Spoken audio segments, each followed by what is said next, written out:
Mi nombre es Romel Jonathan Durán Castellanos, soy abogado defensor de derechos humanos, soy miembro del Comité de Solidaridad con los Presos Políticos ya hace aproximadamente 7 años. También soy docente universitario de la Universidad Industrial de Santander, ubicada en el departamento de Santander. Dicto la cátedra de Derechos Humanos precisamente a estudiantes de Derecho de último semestre. También soy docente investigador de la misma universidad. Igualmente, pues, soy voluntario, ¿no?, del Comité de Solidaridad con los Presos Políticos. Muchos de los abogados que hay en este comité de solidaridad lo hacen de manera honorífica, no lo hacen contratados, sino que lo hacen realmente por amor a la profesión o por amor realmente a la defensa de los derechos humanos. ¿De cuántos abogados estamos hablando? ¿Cuántos estáis aquí que trabajáis ad honorem?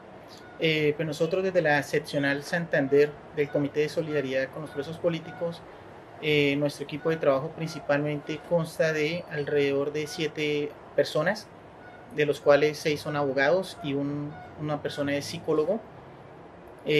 Todos trabajamos ad honorem o de manera gratuita o honorífica, dado que no recibimos ningún ingreso de la cooperación internacional. Lo hacemos precisamente en el marco de buscar un mejoramiento en las luchas sociales, en reivindicar los derechos de los sindicatos, de los estudiantes y de los campesinos principalmente, ¿no?, porque son comunidades que acompañamos, y el posicionamiento del trabajo con las víctimas.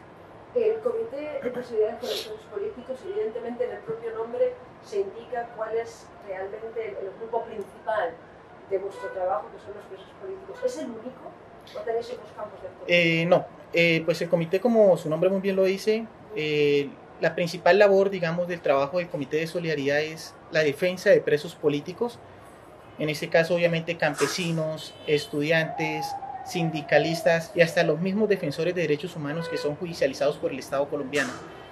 Hacemos la defensa penal de ellos precisamente. De otra parte, el comité no solamente abarca defensas políticas, sino también protección y, digámoslo así, litigio estratégico en representación de víctimas de crímenes de Estado. Desde los crímenes precisamente que el Estado, bajo una política de Estado, persigue, tiene una finalidad de hacer un daño a la población civil, razón por la cual acompañamos estas víctimas. Ejemplo de ello, por ejemplo, sería la representación de víctimas de ejecuciones extrajudiciales, o de lo que se ha denominado en Colombia los mal llamados falsos positivos. Son un gran número de víctimas que representamos nosotros en el nororiente de Colombia, que es donde se ubica nuestra seccional. Igualmente estamos acompañando a víctimas de desapariciones forzadas, de asesinatos selectivos, víctimas que han sido despojadas de sus tierras, es decir, acompañamos también comunidades que han sido despojadas de su territorio, en este caso por palmeros, por las mismas multinacionales que han venido pues desplazando. Tenemos varios casos en el Cesar, también para norte de Santander, igualmente también, por ejemplo, por el tema de los ganaderos. Ahí hemos tenido casos donde la fuerza pública se ha visto vinculada al despojo de tierras, lo cual también impide, mucho más allá de que haya una verdadera restitución en el marco de lo que hoy en día el gobierno plantea como restitución de tierras, ¿no? Entonces no solamente es la defensa de presos políticos, sino también el acompañamiento de comunidades, defensa del territorio, digámoslo así, entendida como el acompañamiento a procesos en restitución de tierras o defensa del territorio, y representación de víctimas de crímenes de Estado. Muy bien. Antes de pasar a hablar del trabajo de campo, ¿no?, que tiene que ver con las comunidades desplazadas, te agradecería que explicaras para una persona que no sepa, que no lo conozca, ¿qué son los llamados falsos positivos? Los falsos positivos, pues, es el nombre común que le dieron ahí, digamos, a ese tipo de delitos en Colombia, que es un crimen internacional que se llama ejecución extrajudicial, así lo ha determinado Naciones Unidas. La ejecución extrajudicial o el falso positivo en Colombia es, como lo decía Alfredo Molano, sociólogo e investigador en Colombia, es el asesinato de campesinos o civiles que son luego uniformados por la fuerza pública y presentados como guerrilleros supuestamente dados de baja en combate, cuando son realmente civiles, en este caso campesinos, o en otro caso, por ejemplo, la población que está excluida por el modelo económico colombiano, como por ejemplo los habitantes de la calle, que serían jóvenes consumidores, que están en estado de abandono por el Estado, y que de pronto pues el Estado pensó que nadie los iba a reclamar, nadie iba a preguntar por ellos, pero aparecieron sus familiares pidiendo verdad y justicia.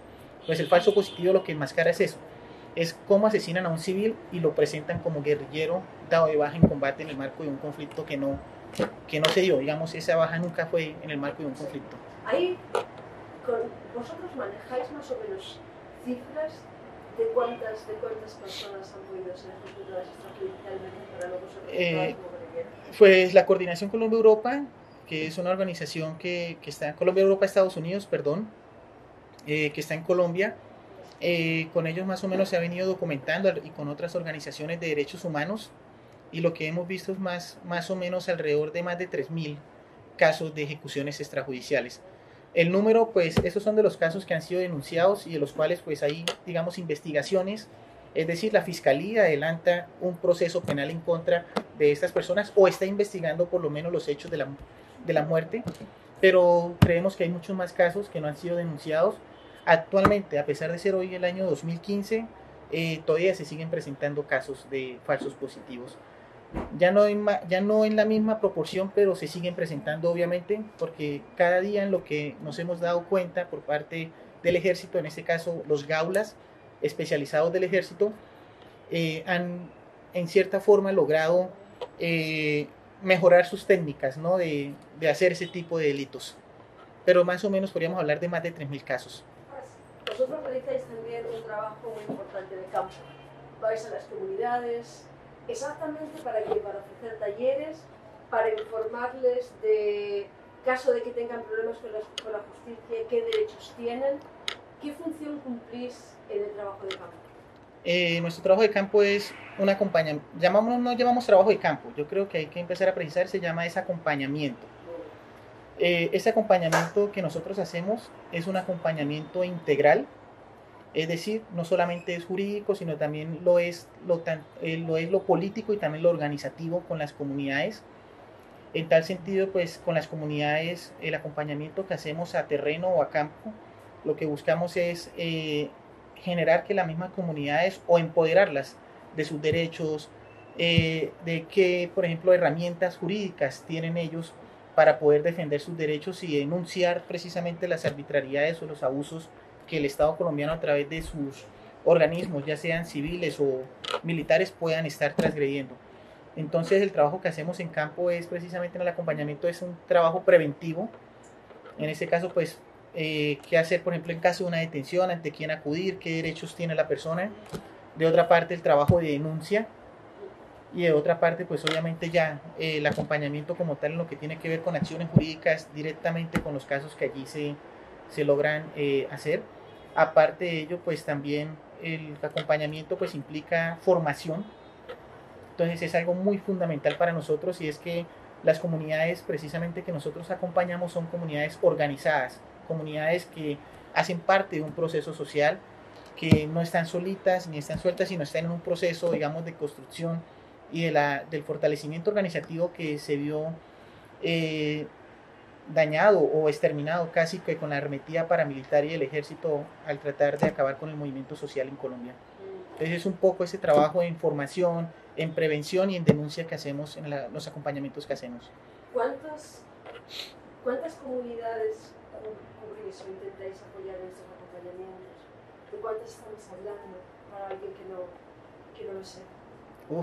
Son muchas, ¿no? Son muchas comunidades, pero podemos hablar de las comunidades que acompañamos. Son comunidades de 3 departamentos de Colombia, que son en este caso el nororiente colombiano, que comprende Santander, departamento de Santander, departamento del norte de Santander y el departamento del Cesar, y parte de lo que es el departamento de Bolívar, pero hacia lo que se ha denominado sur de Bolívar o Magdalena Medio, que son, digámoslo así, zonas donde el conflicto ha sido muy fuerte, donde el paramilitarismo desapareció y asesinó a muchas personas, y donde precisamente se ha visto vinculado al ejército y la fuerza pública, y obviamente la participación de las multinacionales en que estos delitos se cometen. Entonces tenemos un gran número de comunidades acompañadas, no solamente con casos de falsos positivos o ejecuciones extrajudiciales, sino también hay desaparecidos, también hay despojo de tierras, también hay judicializados, que es la otra técnica que el Estado utiliza, y es que cuando el campesino no quiere vender su tierra para un megaproyecto de una multinacional, pues lo judicializan o lo desplazan amenazándolo con pues ponerlo tras las rejas o ponerlo preso. Entonces esto ocasiona un desplazamiento y obviamente un amedrentamiento hacia el campesinado, ¿no? Pero el número de comunidades acompañadas es muy grande, digamos, en esos 3 departamentos. ¿Cómo funciona? ¿Cómo funciona este acompañamiento? ¿Es una comunidad X la que os llama a vosotros y dice nos gustaría que vinieran ustedes a darnos un curso de formación o necesitamos en estos momentos que nos asesoren? ¿Cómo funciona esa colaboración entre las diferentes comunidades de algo tan grande, porque estamos hablando de un territorio relativamente extenso, y la organización del comité? Pues como lo decía desde el comienzo, las comunidades que acompañamos son comunidades organizadas, hacen parte de un proceso organizativo como tal. En ese sentido podríamos hablar, por ejemplo, del Coordinador Nacional Agrario, que es un espacio político organizativo donde precisamente las comunidades que acompañamos confluyen y a partir de ahí es donde armamos, digámoslo, el trabajo, que es donde nos comunican y es así como llegamos a trabajar con las comunidades. Nos lo piden, pero también miramos que vengan de esos procesos organizados y allí estaremos. Las mismas comunidades recomiendan qué comunidades acompañar, que también se encuentren en los procesos precisamente con identidad política, ¿no? Obviamente frente a la defensa del territorio, a la denuncia, a todo lo que hay que hacer, digamos, en el acompañamiento integral que hacemos. Sí, ahora sí que queda claro. Vamos a pasar al tema de las cárceles. Lo mismo, o sea, este tipo de documentales son documentales divulgativos, didácticos, para explicar, para que la gente entienda cuál es la situación. ¿Cuál es la situación desde el punto de vista jurídico? O sea, para una persona que está en una cárcel como preso político en Colombia, ¿cuál es su situación jurídica? ¿Hay una serie de derechos fundamentales que estén amenazados para esa persona o que no se cumplan o que sean violados? Bueno, pues por lo general el Estado colombiano viola los derechos de los detenidos y de los presos. Pues hay que partir de un hecho y es que en Colombia existen 2 procedimientos penales. Un procedimiento penal que es la Ley 600 del año 2000, que era un procedimiento escrito, ¿sí? Que funcionó en Colombia, digámoslo así, en el tiempo hasta el año 2004, pero que todavía tiene vigencia porque los delitos que fueron cometidos en Colombia antes del año 2004, pues como el término de prescripción de la acción penal es de 20 años, entonces tendrán vigencia todavía este procedimiento que es escrito, donde el fiscal es casi que un fiscal con grandes poderes, actúa como fiscal y casi que como juez. Tiene una gran potestad de investigación, hace una investigación integral, tanto lo positivo como o lo bueno o lo malo del investigado, tiene que hacerlo. El fiscal pues tiene unas potestades grandes, como lo dije, es un sistema escrito que todavía funciona, pero a partir del año 2004 en Colombia se instala o entra en vigencia lo que se llama el sistema penal acusatorio. Este sistema penal acusatorio pues es casi que un modelo traído de los Estados Unidos, que es un sistema oral. En este sistema, que es la ley 906 del año 2004, cambian muchas cosas, empezando por los procedimientos. Lo que se buscaba con este proceso era que no hubiese un proceso penal como tal, sino era una justicia de aceptación de cargos. Entonces, acepten cargos para que haya rebaja de pena y así mostrar unos resultados pues, de que la justicia funcionaba por lo menos, digámoslo, dentro de los parámetros de eficacia y de eficiencia, ¿no? Como para dar una mayor celeridad a los procesos. Pues esto no ha funcionado, el sistema está colapsando, está sobrecargado.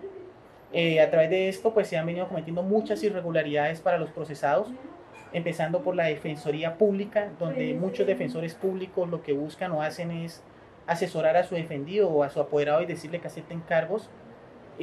Una vez se acepta cargo ya no hay forma de retractarse y obviamente el juez tendrá que decir una sentencia condenatoria, razón por la cual pues no va a haber defensa, no se van a presentar pruebas, no se va a controvertir nada, y al hacer esto pues muchas personas han aceptado cargos sin estar bien asesorados y pues son personas que han sido o son inocentes pero que renunciaron a un juicio precisamente para controvertir pues las acusaciones que se le hacen. Con los 2 sistemas, como para que nos quede claro, también existe la figura de la representación de víctimas. Creo que en Europa no existe en muchos países. La representación de víctimas la hace la Fiscalía. En Colombia está para que lo haga tanto la Fiscalía como un apoderado, un abogado externo a la Fiscalía. En este caso nosotros como defensores de derechos humanos precisamente representamos víctimas bajo esta figura que se llama representación de víctimas o parte civil. En el anterior sistema, es decir, en la ley 600 del año 2000, sistema escrito, la víctima tiene una participación mucho más activa en todo el proceso, podría interrogar a los testigos de manera directa, podía solicitar pruebas, participar activamente en todo el proceso. Con el nuevo sistema, que es el sistema oral, la víctima ya no tiene esa potestad de participar tan directamente en todo el proceso. Ejemplo, usted desde el inicio de la investigación penal puede participar hasta el juicio oral, pero una vez inicia el juicio oral, la víctima ya no puede interrogar testigos, ni contrainterrogar, ni nada, porque esa potestad ya le queda solamente a la fiscalía por ser un sistema de partes. Es decir, donde el fiscal acusa y donde la defensa, pues obviamente hace su labor defensiva, pero el representante de víctimas no puede ejercer ninguna de las dos funciones porque es un tercero interviniente, como se llama allí, o la intervención especial. Entonces, este sistema ha cambiado mucho. En cuanto al sistema de garantías procesales, pues con la ley 906, hay que decirlo, con el sistema oral, la defensa es mucho más limitada. Es decir, desde que la fiscalía inicia una causa o un proceso de investigación, la defensa ya no tiene acceso al expediente para poder ejercer la defensa desde un inicio, sino solamente ejerce la defensa a partir de la audiencia de formulación de imputación, que es cuando detienen a la persona, y una vez detenida se presenta ante un juez de control de garantías, y ante este juez es donde se le va a comunicar a esa persona qué derechos tiene, de qué delito se le acusa y por qué está detenido, y allí se impondrá, si es el caso o si es menester, una medida de aseguramiento, o se dejará en libertad, pero el proceso continuará. Entonces, con el antiguo sistema, desde el mismo momento en que un fiscal imponía una orden de captura, o desde que iniciaba, perdón, un proceso penal, la defensa tenía acceso al mismo y podría empezar a ejercer la defensa. En el nuevo sistema no, solamente es hasta esa comunicación inicial, que es en la formulación de la imputación. Así se llama la audiencia.